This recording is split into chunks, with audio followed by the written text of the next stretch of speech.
What's going on, FE Nation? Happy Monday, and welcome to the Fantasy Alarm NBA DFS live stream. I am James Grande. Across the way, Adam Ronis. Adam, you had the pleasure of breaking down the week's opening 9-game slate today. How you feeling about it, brother? Feeling pretty good. Obviously, there's still some injury news that we're waiting on. Obviously, Right. Bradley Beal, I think, is the biggest piece of news here for Washington. Looks like it's a game time decision, but that game is early. But pretty good slate. I think we have some good value already that's opened up as well.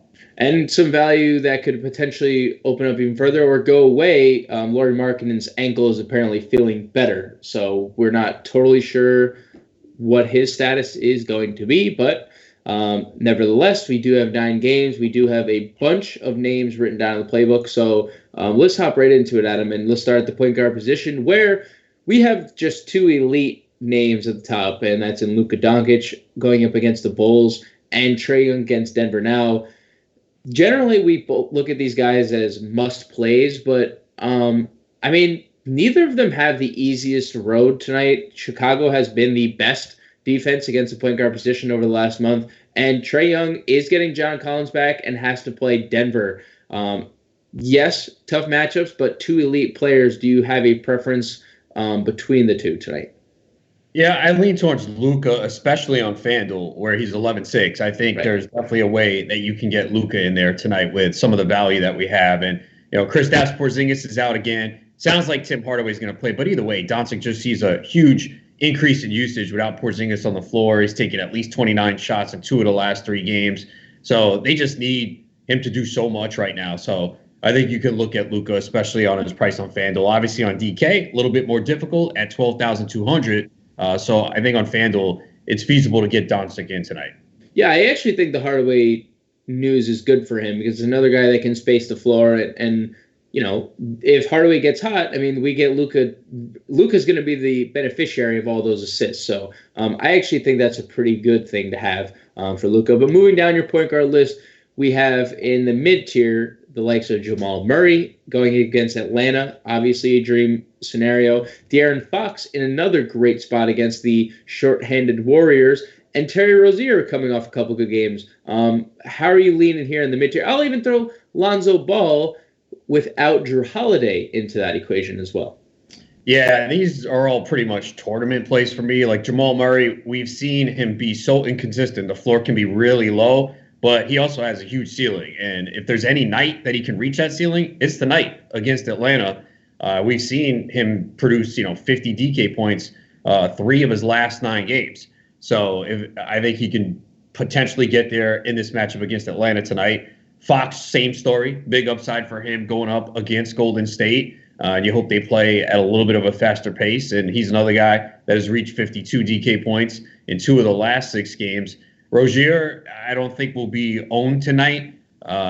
He's cheap. The Pacers you look at, it's not an ideal matchup. The game total is low, but they've been actually struggling to defend point guards without Malcolm Brogdon. And as you alluded to, Rozier has been hot. So he's definitely a risk, more of a tournament play that I think you'll get at low ownership. And Lonzo Ball, has played very well lately. The last 3 games, he's become more aggressive. He's taken 20, 16, and 19 shots from the field. Now, the price has risen, so that might drive some people away. And we know that Drew Holiday has now been ruled out. So I think he's very interesting considering what he's done over the last 3 games. And you have to think the shots will be there tonight with Holiday out of the mix.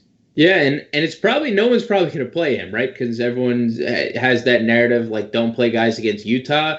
And it's something that we've kind of talked about on multiple occasions. This Utah team is not the same when they are away from home. And tonight they are traveling to New Orleans.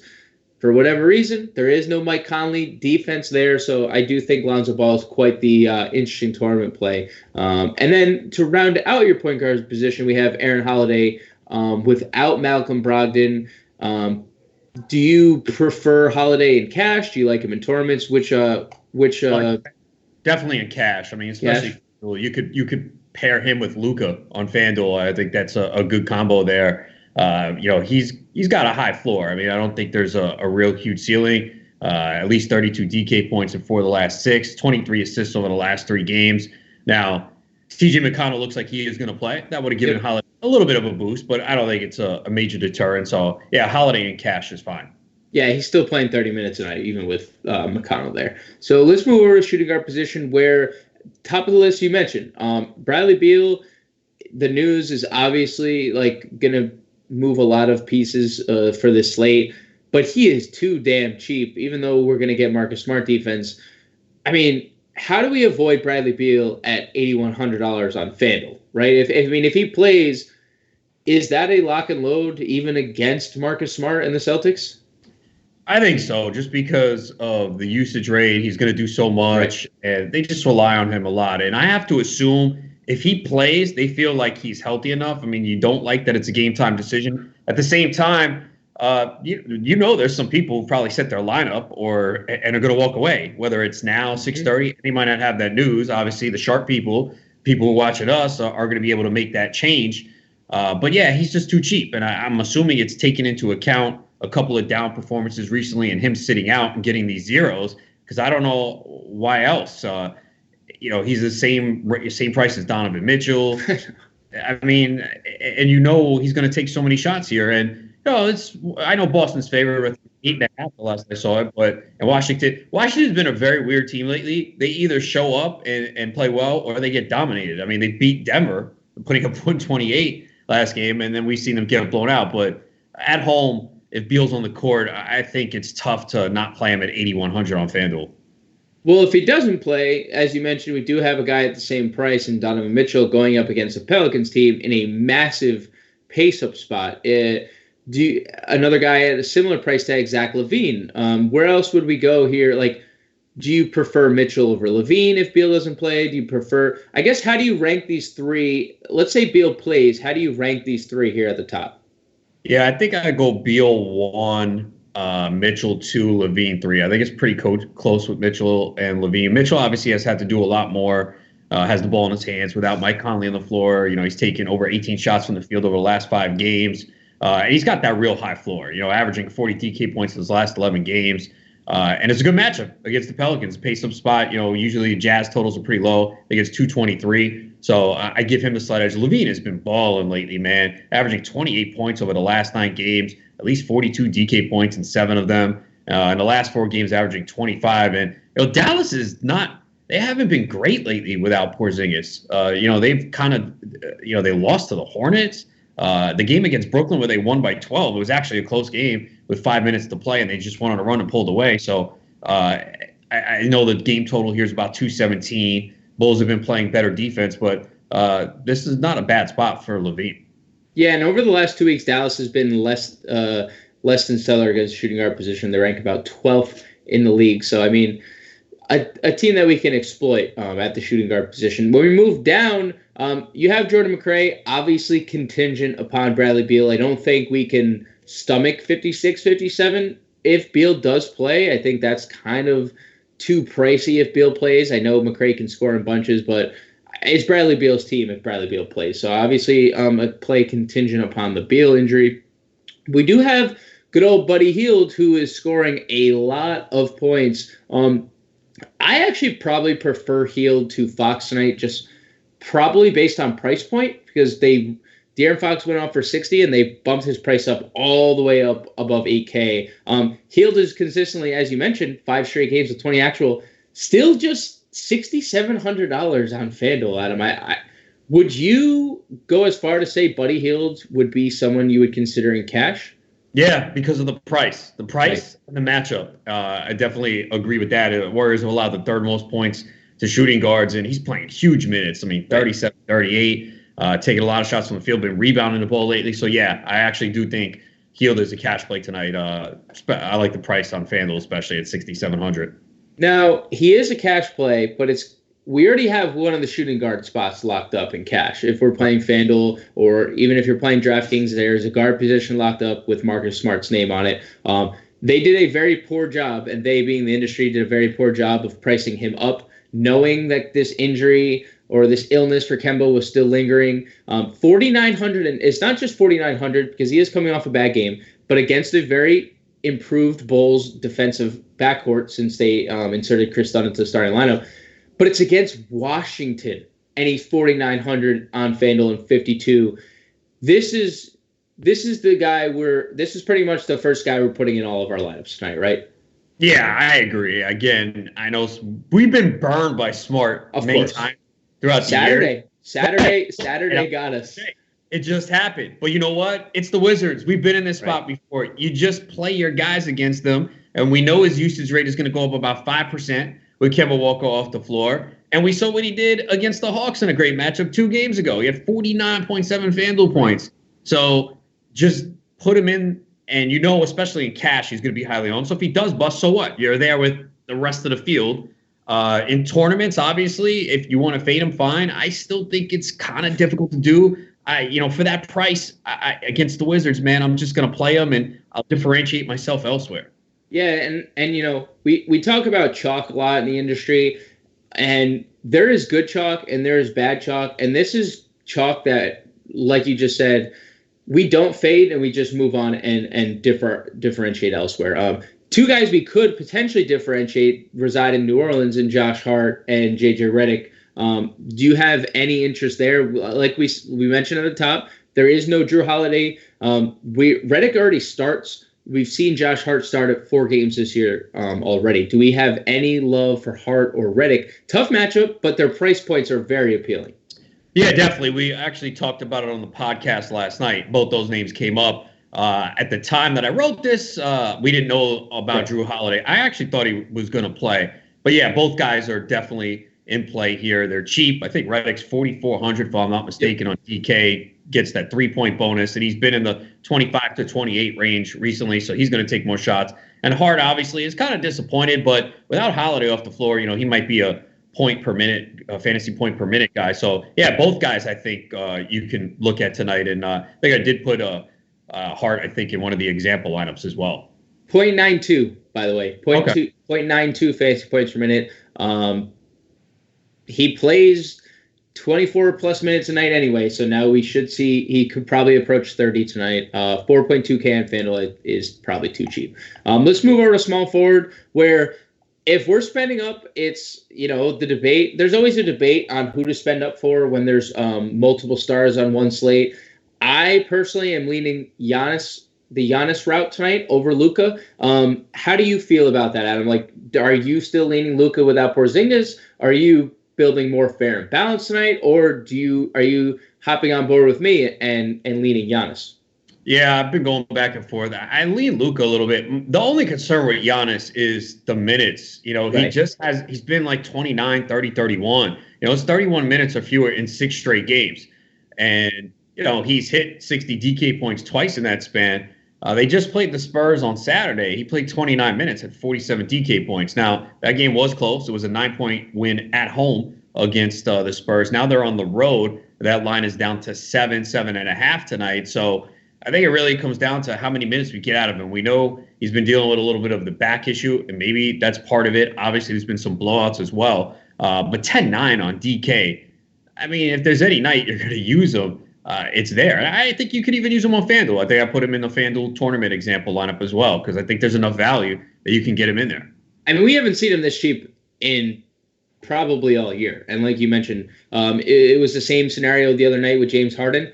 James Harden was this exact price, 10-9 on DK. And it's just one of those situations where getting one of the 2 best players in the NBA at a discount, essentially, given his upside. I also think, we did see this matchup. 8 rebounds is an anomaly. He's averaging 13 on the year. He had no blocks, and he only had 1 steal.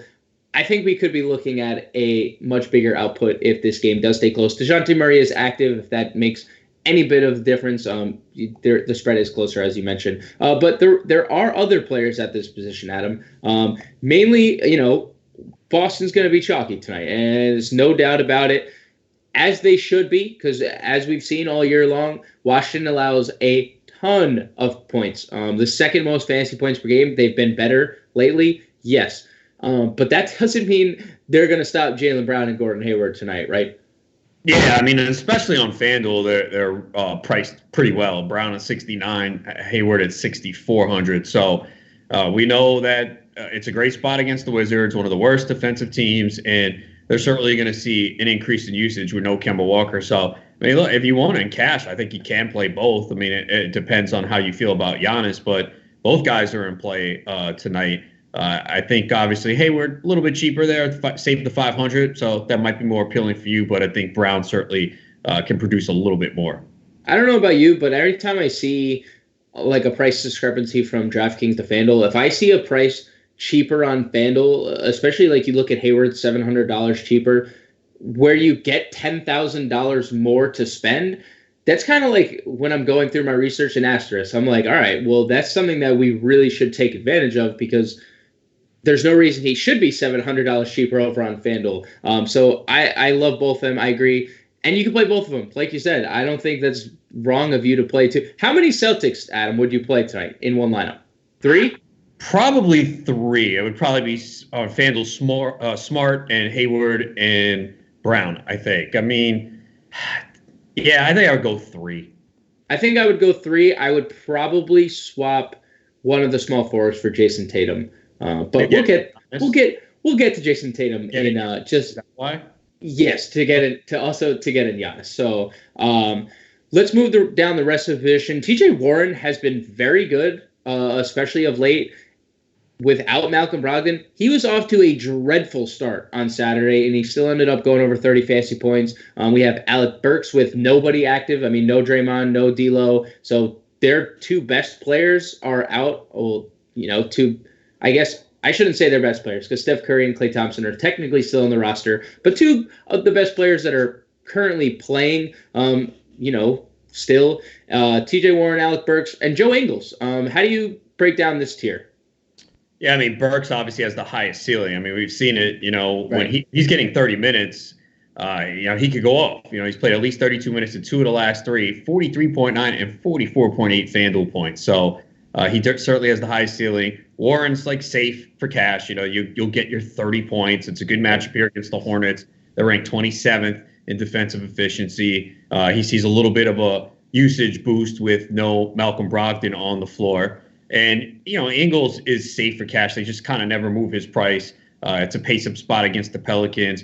He's obviously handling the ball more, distributing at least 32 FanDuel points in 6 of the last 9 games, 28 assists over the last 4 games.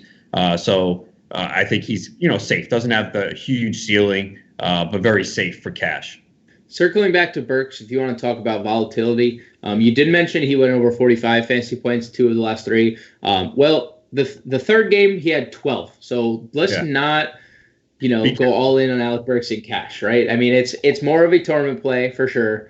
But 45, 12, 45 kind of screams, gem in the tournaments. Let's go over to the power forward position where we were talking about Jason Tatum briefly. Another Boston guy you can use. Washington, as we mentioned, has been better defensively. They've been really bad against power forwards over the last month. I think this is a smash spot for Tatum.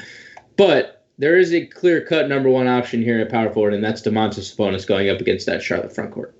Yeah, I mean, he's just been great this year. Just a constant double-double, 12 in the last 15 games, at least 43 DK points in 4 consecutive games. And as you alluded to, the Hornets, a team that he can destroy. So certainly a good spot. And, he is expensive on FanDuel at 9,300. You might not play him there, but on DK at 8,600, especially with the double-double bonus, I think you can get him in there. Yeah, that was going to be my question because I've talked to John about this very extensively about Domantas Sabonis price. 9,300 is too expensive for me generally, but there's 50 plus upside against the Hornets front court. So I think I would make an exception for tournaments today at 9,300. But I think you could play him in cash for sure. Moving down the list, we mentioned Jason Tatum. We have Rashawn Holmes going up at Golden State. No Marvin Bagley. He continues to play huge minutes. Derek Favors going up against his old team in Utah has been great. And how about Maxi Kleber as the dark horse machine lately? I've seen him in 3 straight slates, be in a lot of winning tournament lineups, just filling in for Kristaps. He started, I think, in back-to-back second halves. He has started over Dwight Powell. How do you like that tier? Do you have a favorite of the 3 between Holmes, Favors, and Kleber? Probably Holmes, I lean to. He's played 34 minutes in the last 2 games. Good matchup against Golden State. They're big favorites at home. I'm surprised that line is 10.5. Seems a little bit high for me. But, Holmes is playing very well, 17.5 points, 9.3 rebounds with 7 blocks over the last 5 games. So he's in a good spot. Favorites obviously have seen the minutes increase. He's got 6 double-doubles in the last 7 games and at least 36 DK points, 5 of the last 6. And Kleber, as you mentioned, he's just shooting the ball very well. He had 24 points in the last game, and he's top 30 DK points in 3 straight, and the Bulls have allowed the 5th most points to power forward. So, he's in a good spot tonight as well. I think there's a lot of good value at power forward tonight. Yeah, and, speaking about value, we have 2 of the more obvious plays of the slate, and Eric Paschall and Thaddeus Young if Lauri Markkanen is deemed inactive. Let's play, let's play that scenario out. If Markkanen is out, do we lean Thaddeus Young's way, or do you think Eric Paschall is the play there? Probably lean towards Young because I'm assuming he's going to start. And with Paschall, we're just not sure what's going on with him. I know the minutes have increased a little bit, and maybe they were playing it safe since he was coming off the injury. Played 19 minutes the last game, 26 the game before. You got to think, though, he should get to 25, 28 tonight with Draymond out. So I think there's a possibility you could actually play both in cash too. If you especially if we get this news that Markkanen's out, Young's going to start. Obviously, if Markkanen is in, then you just pivot from Young to Paschall since they're the same price on DK and 700 apart on FanDuel. Unfortunately, we're not going to find out if Paschall is going to start, which we probably assume. You might not get the Thaddeus news either because that's 8:30. Yeah, and that's of course Lauri's feeling better, and he's going to ruin everything by playing. But I mean, I agree. If we're on DraftKings, especially, I think this is one of those scenarios where our construction could be, leave your util available and in case of a pivot, right, or a forward spot in case of a pivot, in case you're still up at 9:45 and we find out Paschall's starting, or we find out he's not, and they want to start Marquise Chris for whatever reason. So it is interesting obviously on FanDuel we're at more of a disadvantage with no late swap, but that's the price you play for playing on FanDuel versus playing on DraftKings. Let's move over to our final position of the day at the center spot, where we have Joel Embiid, Nikola Vucevic, and Rudy Gobert. The clear-cut 1, 2, 3. I know that you don't want to talk about Nikola Jokic. I get it. Nobody wants to talk about him. Why? Dude, oh my God. It's Atlanta. No, I know. Look, I was playing Jokic for a stretch when he got hot. Obviously, he's cooled off. Right. Can you play him? Yeah. It's more tournament for sure. I just feel like Vooch is the play tonight. I mean, at the price that he's at, 83 on DK, 85 on FanDuel, it's against the Nets. He's been playing extremely well lately, at least 41 DK points in 6 consecutive games. Obviously, seeing a little bit of a boost in usage with no Jonathan Isaac. So I just prefer him. Does Jokic have a high ceiling? Absolutely. And you might get it. You probably will get him a low ownership just because he's really struggled the last several games. So, yeah, you can play him, but I just felt like there were better options at the center position tonight. So, Adam, we have breaking news. Bradley Beal officially inactive. Oh, boy. So, I think before we just continue with the center position, let's just quickly break down Washington in general. I think Jordan McRae, right? I think we both agree that Jordan McRae is probably the top dog here in Washington. We've seen the scoring upside out of McRae. But what do you think about Isaiah Thomas going up against his former team? If you look at Thomas and his last time he faced the Celtics, 32 minutes, 18 actual points, 7 assists, 30 fantasy points, $4,100 on DK. Any interest in Isaiah Thomas? It's not a return to Boston, but it is against the Celtics. A little bit. I'm probably not going to play him. This Washington team, we've seen it be all over the place without Beal late.